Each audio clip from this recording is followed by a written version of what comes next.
Бозел.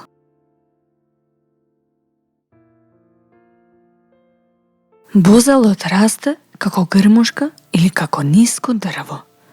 Кората на стеблото е сиво-кафена и распукана. Младите гранки се зелени, а кога ќе се скршат, се гледа бела, мека срцевина.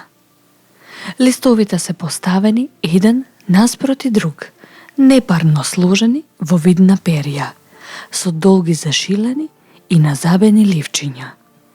Цутовите се крупни, во облик на штит, широки до 20 сантиметри.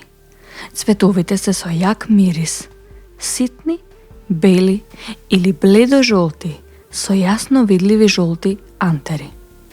Плодовите се сјајни и тркалезни, со црно-виолетова боја и со црвен сок.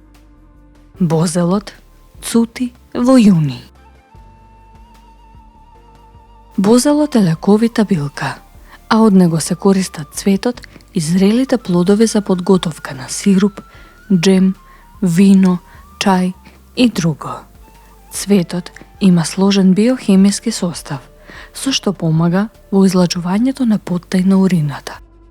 Од тука, бозелот се користи за подготовка на чај, заедно со цветот од камилица или липа, кора од врба и така натаму.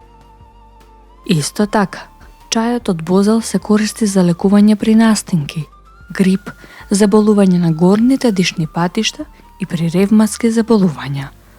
Чај од цветот на бозел им се дава и на децата заразени од овчи сипаници, со цел да се забрза оздравувањето. Цветот на бозелот действува и како диуретик и ги отстранува отровните материи кои се собираат при артритис и гихт. Најпосле, бозелот е корисен и за слабење, зашто го забрзува метаболизмот и го исфрла вишокот вода од организмот.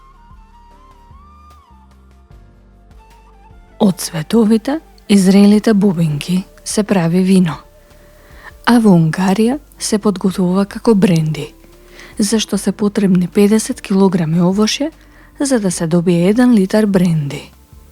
Во југозападна Шведска од бубинките се прави ликер, а во Белгија еден вид на джин.